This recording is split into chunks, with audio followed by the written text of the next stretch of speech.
नमस्कार दोस्तों, मनीष कुमार शर्मा और लक्ष्य विधि मनीष चैनल पर आपका हार्दिक स्वागत करते हैं। तो चलिए दोस्तों, जैसा आपका अग्निवीर का भी पेपर है, तो अग्निवीर के पेपर से लेकर क्षेत्रफल आयतन से कुछ केवल महत्वपूर्ण बिंदु हम आपको बताने जा रहे हैं कि इस अगर आपने ये पॉइंट देख लिया तो इसके बाद इससे मिले जुले आप सभी प्रश्न खुद से कर लोगे। तो चलिए शुरू करते हैं। अगर बात करेंगे हम क्षेत्रफल आयतन की, सबसे पहले हम बात करेंगे क्षेत्रफल की, क्षेत्रफल एरिया की। क्षेत्रफल क्या होता है? किसी आकृति द्वारा घेरा गया स्थान। अगर क्षेत्रफल की परिभाषा की बात करेंगे, हालांकि परिभाषा की आपको आवश्यकता तो नहीं होगी, फिर भी एक बार सुन लेंगे कि किसी आकृति द्वारा घेरा गया स्थान या किसी आकृति के अंदर आया हुआ स्थान क्षेत्रफल कहलाता है। अब क्षेत्रफल आयतन में क्या होगा? एक होगा क्षेत्रफल और एक होता है परिमाप। क्षेत्रफल और परिमाप, यहीं से आपके प्रश्न मिलेंगे। अगर क्षेत्रफल की बात हम करेंगे और किसी भी आकृति की हम बात करेंगे, आकृति तो वैसे बहुत ज्यादा होगी, लेकिन फिर भी अगर कोई भी हम आकृति लेकर चलेंगे तो क्षेत्रफल क्या होता है? किसी आकृति द्वारा घेरा गया स्थान क्षेत्रफल कहलाता है। किसी आकृति द्वारा घेरा गया स्थान क्षेत्रफल कहलाता है। और बात करेंगे हम परिमाप की, तो परिमाप क्या होता है तो समझेंगे परिमाप को भी कि किसी आकृति द्वारा उसकी बाह्य दूरी, किसी आकृति द्वारा उसकी बाह्य दूरी को परिमाप बोलते हैं। आकृति कोई भी होगी, उसका बाहर के पैमाइश को हम परिमाप बोलेंगे। परि मतलब चारों ओर और माप मतलब मापना। परि प्लस माप। परि मतलब चारों ओर, चारों ओर, और माप मतलब मापना। तो चारों ओर से मापना, किसी आकृति को अगर हम बाहर की तरफ से मापेंगे तो उसका परिमाप कहलाएगा। अब आकृति हमारी त्रिभुज भी हो सकती है, वर्त भी हो सकती है, वर्ग भी हो सकती है, घन भी हो सकती है और आयत भी हो सके। तो जैसी भी आकृति हमें देखने को मिलेगी, हम उसी का आयतन, परिमाप और क्षेत्रफल निकाल लेंगे। सबसे पहले एक एक आकृति लेकर चलेंगे और सबसे पहले आज की वीडियो में हम ये देखेंगे कि क्षेत्रफल किसी आकृति का क्या होगा और परिमाप क्या होगा। सबसे पहले अगर आकृति की बात करेंगे तो सबसे पहले आकृति हमारी होगी आयत। सबसे पहले आयत की आकृति ही हम बनाएंगे। तो आयत की अगर आकृति की हम बात करेंगे तो ये आयत की आकृति होगी कुछ इस तरह की। आयत होगा क्या? तो ध्यान रखेंगे, एक ऐसी आकृति जो चार भुजाओं से मिलकर बनी हो, आयत कहलाती है। कि एक ऐसी आकृति जो चार भुजाओं से, 1 2 3 4 से मिलकर बनी हो, आयत कहलाती है। इसमें आयत में होगा क्या क्या? लंबाई और चौड़ाई, ये दो चीज हमें देखने को मिलेगी। ये लंबाई तो ये भी लंबाई, और ये चौड़ाई तो ये भी चौड़ाई। सबसे अहम बात क्या होगी आयत की? आयत की सबसे अहम बात ये होगी कि इसमें आमने सामने की भुजा दोनों बराबर होगी। आमने सामने की भुजा दोनों बराबर होगी। अगर ये x मीटर लंबी होगी तो ये भी हमारी x मीटर लंबी होगी, और ये y मीटर चौड़ी होगी तो ये भी हमारी y मीटर चौड़ी होगी। जितनी भुजा ये उतनी ही भुजा ये हो, तथा जितनी भुजा ये उतनी ही भुजा हमारी ये होगी। ये हमारा आयत होगा। अब इसी आयत के क्षेत्रफल की हम बात करेंगे। तो आयत का क्षेत्रफल क्या होता है? आयत का क्षेत्रफल होगा लंबाई गुणा चौड़ाई। और ये एक फॉर्मूला है, इस फॉर्मूले से ही इसके सभी क्षेत्रफल के हम प्रश्न करेंगे। आयत के परिमाप की हम बात करेंगे। आयत का परिमाप, तो आयत का परिमाप क्या होता है? बाहर से चारों भुजाओं को माप। किसी आकृति में 1 2 3 4 जो भी भुजाएं हमें दी गई सभी को मापना। अब इसमें हमें भुजाएं क्या क्या दी गई? सबसे पहले हमें x दिया गया, फिर हमें y दिया गया, फिर हमें एक बार और x दिया गया, और हमें एक बार और y दिया गया। अब 1x और 1x दो बार तो हमारा x आ गया इसमें, तो 2x प्लस 1y और 1y दो बार ही इसमें हमारा y आ गया। दो इसके साथ भी, इसके साथ भी दो को कॉमन ले लेंगे और हमारा अंदर बच जाएगा x प्लस वाई। यहां से थोड़ा सा ध्यान रखेंगे, जो x थी हमारी वो लंबाई थी, प्लस में, और जो y थी हमारी वो चौड़ाई थी, और ये बन गया हमारा परिमाप का फॉर्मूला। हम यहां से कह सके कि आयत का परिमाप बराबर 2 गुणा लंबाई प्लस चौड़ाई। आयत का परिमाप बराबर 2 गुणा लंबाई प्लस चौड़ाई, या लंबाई चौड़ाई के योग का 2 गुना परिमाप कहलाता है। अगर बात करेंगे ऐसी आकृति की सबसे लंबी भुजा, तो सबसे लंबी भुजा होगी हमारी ये, और इसे बोलते हैं हम विकर्ण। इसे क्या बोलेंगे हम? विकर्ण। तो इसी आकृति को हम यहां से यहां उठाकर रख लेंगे, और ये तो हमारी लंबाई और ये हमारी चौड़ाई, और हमें विकर्ण ज्ञात करना। विकर्ण कैसे ज्ञात करेंगे? यदि ये ए, ये बी, ये सी, ए बी सी और डी, हमें विकर्ण ज्ञात करना। तो विकर्ण के लिए पाइथागोरस प्रमेय हमारी होगी, बहुत पहले से हम पढ़ते आई, पाइथागोरस प्रमेय। ये हमें याद रखनी पड़ेगी, हालांकि आप सभी के याद भी होगी। ये क्या होता है कि कर्ण का स्क्वायर बराबर आधार का स्क्वायर प्लस लंब का स्क्वायर। कर्ण हमारा AC, AC स्क्वायर बराबर आधार हमारा AB, AB स्क्वायर प्लस लंब हमारा BC, तो BC स्क्वायर। AC स्क्वायर नहीं, हमें केवल A और C की वैल्यू बतानी, तो AB square plus BC square, और जब इधर से वर्गमूल लेंगे दोनों का, तो इधर अंडर रूट। तो विकर्ण का फॉर्मूला होता है विकर्ण बराबर आधार स्क्वायर प्लस लंबी स्क्वायर, या लंबा स्क्वायर प्लस चौड़ाई स्क्वायर का वर्गमूल। तो ये हमारे इसमें फॉर्मूले थे। इसी से जैसे हम कोई भी प्रश्न करेंगे, एक प्रश्न देखेंगे जिसमें हम तीनों चीज निकाल लेंगे, उसके बाद अगली आकृति निकाल लेंगे। अगर यहीं से आयत की लंबाई की हम बात करें, और आयत की लंबाई हमने यहां से ले ली 8 मीटर, चौड़ाई यहां से हमने ले ली 6 मीटर। जब ये 8 मीटर होगी तो ये भी 8 मीटर, और जब ये 6 मीटर होगी तो ये भी 6 मीटर।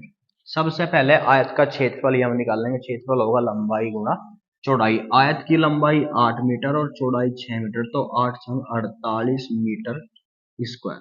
मीटर स्क्वायर में ले लेंगे, क्योंकि 8 मीटर और 6 मीटर, जब मीटर की मीटर में गुणा करेंगे तो स्क्वायर में निकल के आएगा। और क्षेत्रफल जब भी हम लेंगे तो क्षेत्रफल को हम स्क्वायर में ही निकाल कर लेके आएंगे। बात करेंगे हम परिमाप की, और जो अभी हमने बताया डायरेक्ट फॉर्मूले बेस पर हम क्वेश्चन करेंगे कि 2 गुना लंबाई प्लस चौड़ाई, 8 और 6 14 गुना 2, तो 28 मीटर। बात करेंगे इसके हम विकर्ण की। विकर्ण, तो इसका विकर्ण होगा आधार का स्क्वायर प्लस लंब के स्क्वायर का वर्गमूल। फॉर्मूले जब हमने निकाले थोड़े बड़े से हमें लगे, लेकिन प्रश्न देखा नहीं, बिल्कुल डायरेक्ट हमारे प्रश्न होते जा रही। तो 8 का वर्ग 8 × 8 = 64 प्लस 6 का वर्ग 6 × 36 का वर्गमूल, 64 और 36 100 का वर्गमूल, और 100 का वर्गमूल होगा हमारा 10। तो विकर्ण की हमारी लंबाई होगी 10 मीटर। ये था हमारा आयत। अब इसी आयत से हम बहुत तरह के हम प्रश्न बना सके। कोई भी अगर प्रश्न बनाएगा, या तो आपसे क्षेत्रफल पूछ लिया जाएगा, या परिमाप, और या विकर्ण। तो चलिए अगली आकृति लेते हैं, वर्ग।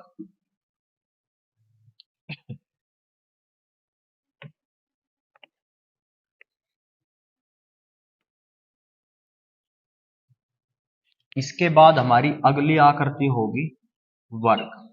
और वर्ग क्या होगा? वर्ग भी एक ऐसी आकृति होगी जो 4 भुजाओं से मिलकर बनेगी। इसमें भी लंबाई और चौड़ाई होगी, लेकिन हमेशा ध्यान रखेंगे इसमें लंबाई और चौड़ाई बिल्कुल बराबर होगी। और बराबर होने का मतलब है कि इसमें सभी भुजा समान होती है, सभी भुजा समान होती है या बराबर होती है। वर्ग की सभी भुजा समान होती है, और जब वर्ग की सभी भुजा बराबर होगी तो ये x मीटर, ये भी x मीटर, और ये y मीटर, तो ये भी y मीटर। अब इस आकृति में भी सबसे पहले हमें क्षेत्रफल निकालना होगा। क्षेत्रफल निकालने के लिए जैसे हमने आयत का क्षेत्रफल निकाला है, ऐसे ही हम इसका क्षेत्रफल निकाल लेंगे। और आयत का क्षेत्रफल था लंबाई गुना चौड़ाई। ध्यान रखेंगे लंबाई हमारी x मीटर और गुना चौड़ाई भी हमारी x मीटर। जब x की x के साथ गुणा करेंगे तो हमारा यहां से होगा x स्क्वायर। तो इसका क्षेत्रफल हम यहां से बोल सके कि भुजा का स्क्वायर। ये होता है हमारा वर्ग का क्षेत्रफल।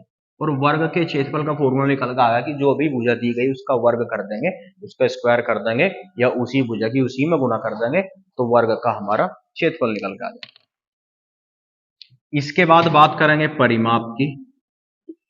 और परिमाप में हमने आपको बताया था कि परिमाप मतलब चारों ओर से मापना। चारों ओर से माप लेंगे, इधर से लेकर चलेंगे तो x मीटर, इधर से फिर x मीटर, इधर से फिर x मीटर, और इधर से फिर x मीटर। तो 1 2 3 4, जब x 4 बार लेंगे तो 4x, और x हमारी थी भुजा, तो 4 गुना भुजा। अगर बात करेंगे हम परिमाप की, तो परिमाप हमारा होगा 4 गुना भुजा। इसके बाद विकर्ण की अगर इसमें हम बात करेंगे, विकर्ण,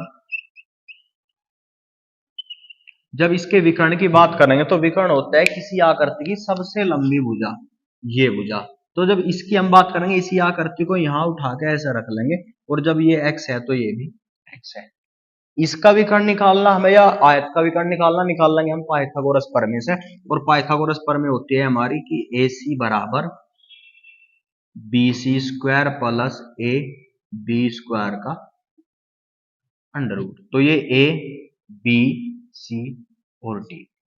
अब सबसे पहले यहां थोड़ा सा ध्यान देंगे, और ध्यान क्या देंगे कि BC कितनी है हमारी x स्क्वायर, और AB कितनी है हमारी, तो AB भी हमारी x स्क्वायर, और दोनों का वर्गमूल। एक एक्स स्क्वायर और एक एक्स स्क्वायर तो 2x स्क्वायर, यहां से लिख लेंगे 2x स्क्वायर का वर्गमूल। इस वर्गमूल से x का स्क्वायर हट जाएगा तो 2 अंडर रूट बच जाएगा, और बचने के बाद क्या आ जाएगा, रूट 2x। इसे बोल सके हम यहां से कि भुजा भुजा गुना रूट 2 बराबर विकर्ण। ये हमारे विकर्ण का फॉर्मूला होगा। तो इसके भी हमने तीनों फॉर्मूले निकाल लिए। अब इससे भी हम एक बार प्रश्न करेंगे।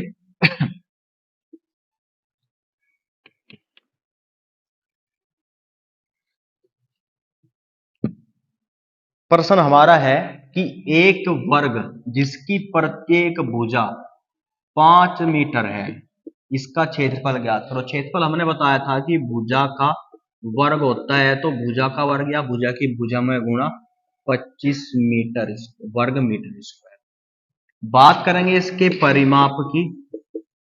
इसके परिमाप की अगर हम बात करेंगे तो परिमाप होता है 4 गुना भुजा और 4 पंजे 20 मीटर। बात करेंगे इसके हम विकर्ण की, तो इसका विकर्ण हमारा होता है कि भुजा गुणा रूट 2, और भुजा हमारी 5 है तो 5 रूट 2। तीनों प्रश्न हम ऐसे कर लेंगे बिल्कुल आसान तरीके से। और वर्ग से मिले जुले जो भी और आगे के प्रश्न हमारे बढ़ेंगे, थोड़े आगे और अच्छे प्रश्न मिलेंगे हमें देखने को। लेकिन अगर अग्निवीर की हम बात करें तो यहाँ तक अगर आपको पता है तो आप पेपर क्लियर कर लोगे। इसके बाद की भी अगर वीडियो होगी तो हम वीडियो डाल देंगे, उसमें और अच्छे प्रश्न होंगे जो आपके कांस्टेबल वगैरह में भी, SSC GD UP police exam में आपके बहुत कामयाब होंगे।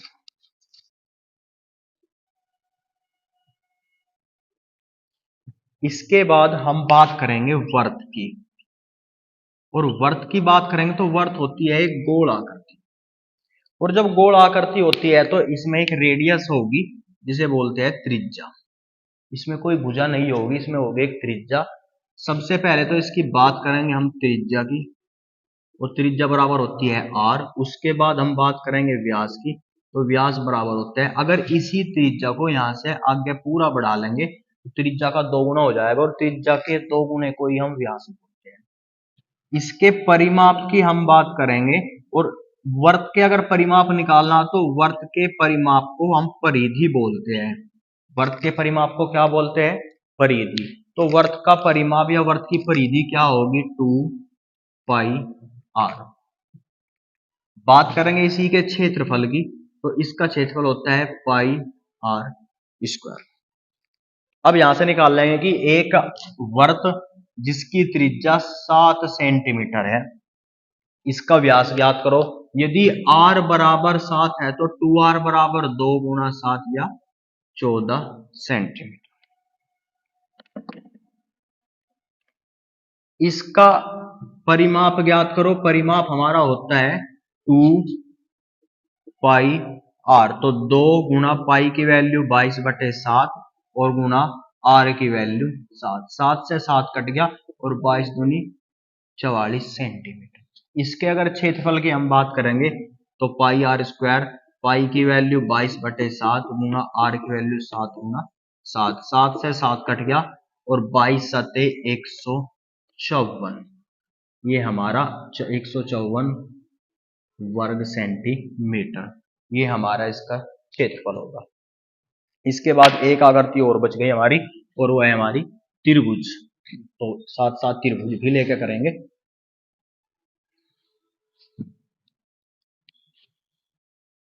त्रिभुज की अगर बात करेंगे तो त्रिभुज हमें देखने को मिलेंगे किस किस प्रकार के। एक तो विषम बाहु, विषम बाहु त्रिभुज, एक द्विसमबाहु त्रिभुज और एक समबाहु त्रिभुज। सबसे पहले ध्यान देंगे तो सबसे पहले दिख रहा है विषमबाहु, जिसकी सभी भुजा असमान हो, असमान हो या सभी भुजा अलग हो। द्विसमबाहु जिसकी दो भुजा समान हो, और समबाहु जिसकी सभी भुजा समान हो। ये हमारे त्रिभुज होंगे। बात करेंगे आपके अग्निवीर के पेपर की, तो अग्निवीर में आपको केवल समबाहु त्रिभुज से प्रश्न अगर मिलेंगे, अगर मिले। सबसे ज्यादा प्रश्न हमें आयत, वर्ग और वर्त से मिलेंगे। तो समबाहु त्रिभुज इसकी सभी भुजा बराबर हो, और सभी की सभी कितनी भुजाएं इसमें होगी, तो इसमें 3 भुजाएं होगी और तीनों की तीनों बराबर होगी। अब समबाहु त्रिभुज के सबसे पहले हम क्षेत्रफल की बात करेंगे, उसके बाद परिमाप की हम बात करेंगे। तो क्षेत्रफल होता है √3/4 इंटू भुजा स्क्वायर, भुजा का वर्ग। और भुजा हम यहां से ले लेंगे कि 5 सेंटीमीटर इसकी भुजा होगी, 5 सेंटीमीटर इसकी भुजा होगी। 5 या 6 सेंटीमीटर हम भुजा ले लेंगे कि एक समबाहु त्रिभुज है जिसकी प्रत्येक भुजा 6 सेंटीमीटर है, उसका क्षेत्रफल ज्ञात करो।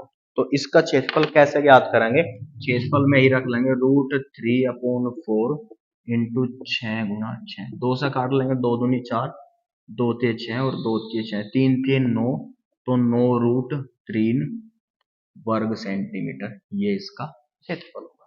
परिमाप की अगर बात करेंगे तो परिमाप हमने आपको बताया था कि सारी भुजाओं का योग, ये भुजा हमारी x थी तो x, दूसरी भी x थी तो x, और तीसरी भी x थी तो x, 1x 2x और 1x 3x, तो कुल कितनी 3x, और 3x का मतलब 3 गुना भुजा, और 3 गुना भुजा हमारी की भुजा की लंबाई कितनी है 6, तो 3 छंग 18 सेंटीमीटर, ये हमारा इसका परिमाप होगा। तो दोस्तों आपके पेपर से लेके जितने भी महत्वपूर्ण सारे टॉपिक थे, आज बिल्कुल क्षेत्रफल का जो बेसिक था हमने सारा बेसिक कंप्लीट कर लिया। इससे मिले जुले और जो और भी अच्छे प्रश्न होंगे जो 2 आकृति से मिला के बने होंगे, उन्हें हम आपको अगली वीडियो में देंगे। तो ठीक है दोस्तों, धन्यवाद।